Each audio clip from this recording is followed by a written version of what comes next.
If you are somebody who loves to explore the outdoors, Columbus is definitely the place for you, especially with their wide array of metro parks that we have throughout Central Ohio.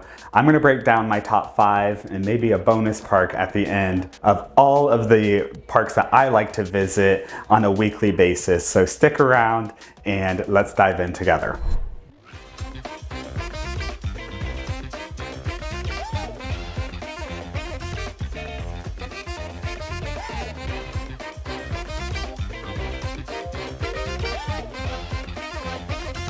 First on my list is Scioto Audubon Metro Park, which is located just outside of downtown. You can actually see the downtown skyline from the park itself. It has about 120 acres, a great welcome center, along with various trails throughout. They have sand volleyball courts there. They have a rock climbing wall that you can use, a big water tower that you can climb up and see really great views of Columbus.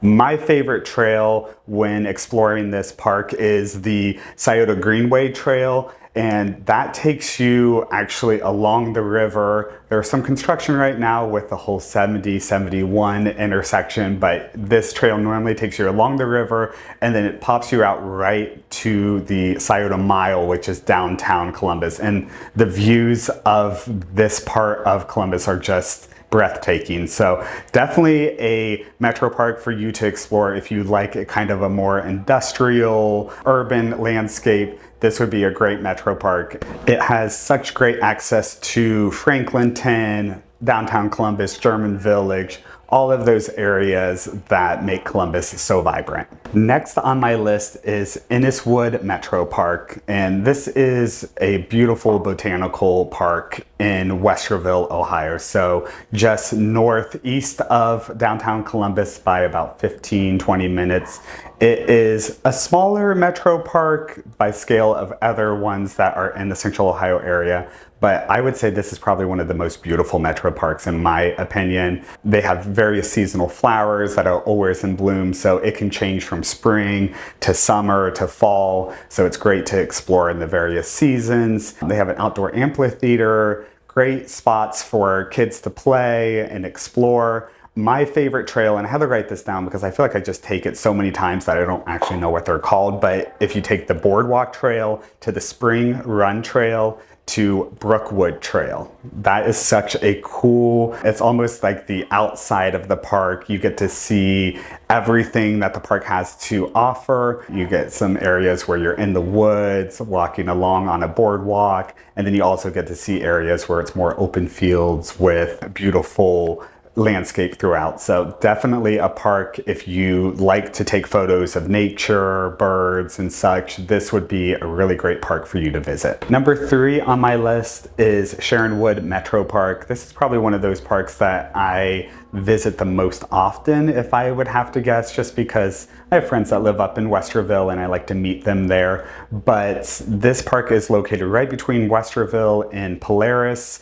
It has a pond that you can walk around, great trails. They have some different elevation change in and out of the woods. They have a perimeter loop that goes around the whole park that is completely paved. So if you're somebody who wants to run, bike, or just walk briskly like myself, it's great because it's completely paved. My favorite trail for Sharon Woods is just inside of that. And it's a few trails that are connected together. So it is the Spring Creek Trail that connects to the Bluebird Trail, and then that also connects into the Edward Thomas Trail. So if you do that loop, I think it's about 3 miles or so, but it's just really great because you're in and out of the woods. You get some sunshine, but then you get to also cool off with the shaded trees throughout summer. So it's one of those parks that's great to visit any time of the year. They also have a lot of great activities. I know I've done a lantern walk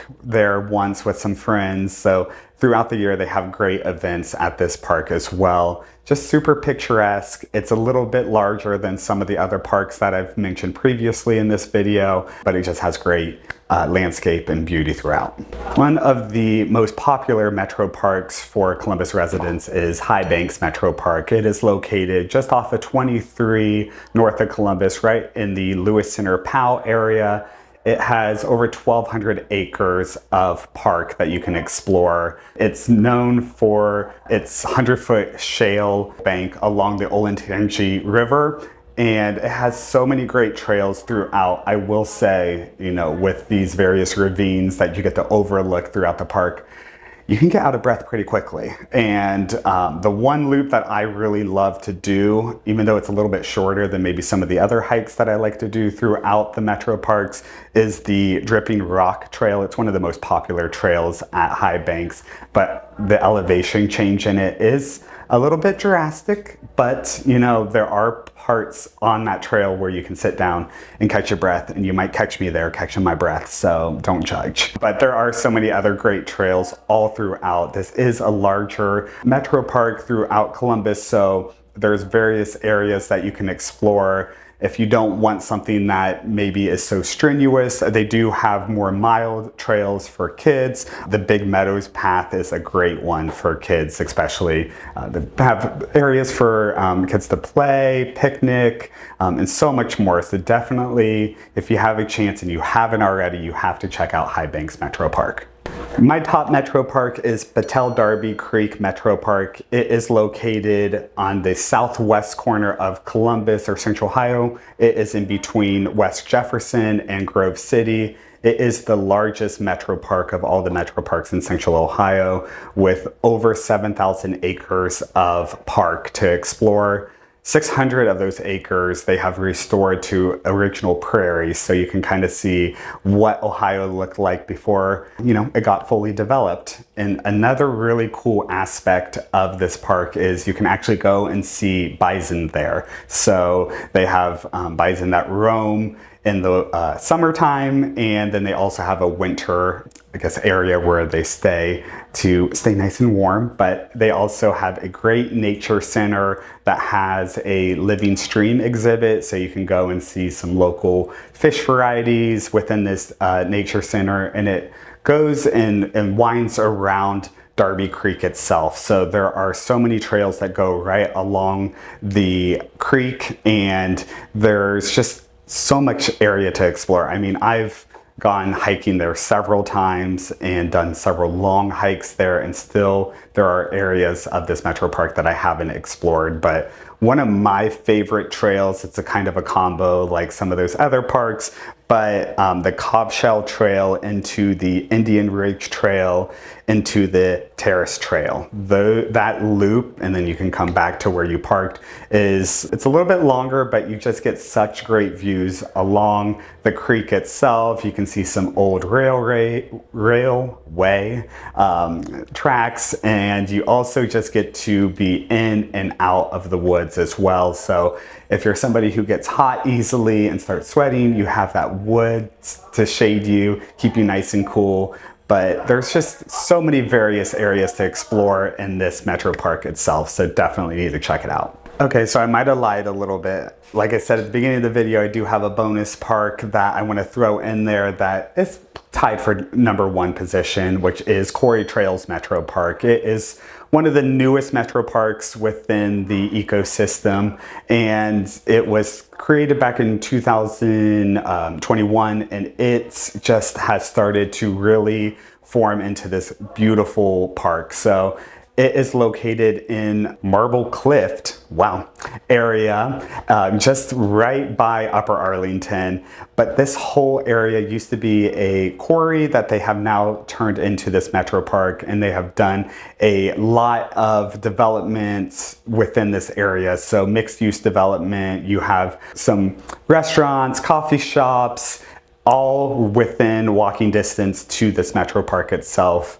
The cool thing about this park as well is, I mean, it is still an active quarry, so there is part of it that you can't explore yet. In the near future, you will be, but it's just so expansive. They have a mountain bike trail and like kind of obstacle course type thing. I don't know, I haven't done it, I've seen it. It's just a little bit too adventurous for me, but if that's something that you like, definitely check that out. They have a huge sledding hill, which I have forced my friends to walk up, you know, every now and then, and we do regret it every time.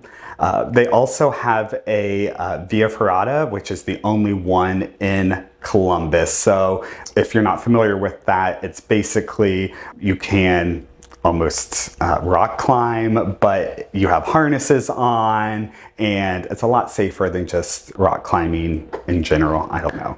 I'm not a rock climbing expert, so if you know what a Via Ferrata is, you'll know. But definitely something that I want to check out if you're somebody who likes to do more daredevil things. This definitely is a park for you. Gets your blood pumping. There's just so many different activities for you to do within this park. So Quarry Trails is definitely one of those parks that, as it continues to evolve and develop, I think it will for sure be a staple within the Central Ohio community. So as you can see, one of the biggest draws to Central Ohio and Columbus is just this huge metro park collective. If you're somebody who loves to spend time outdoors and you haven't been to Columbus, definitely check out a metro park when you come and visit. If you're somebody who has lived here and maybe haven't explored the metro park system, I would implore you to check it out because there's just so many great parks just right here at our fingertips. If you have a favorite park, comment below and I would be happy to check it out, maybe feature it in an upcoming video. Again, my name is Seabus Nathan. I put out videos every Friday. All things around Columbus, real estate, things to do, and so much more. So if that is something that you find valuable, make sure that you like, subscribe, follow along, and until next Friday, I hope you have a great week.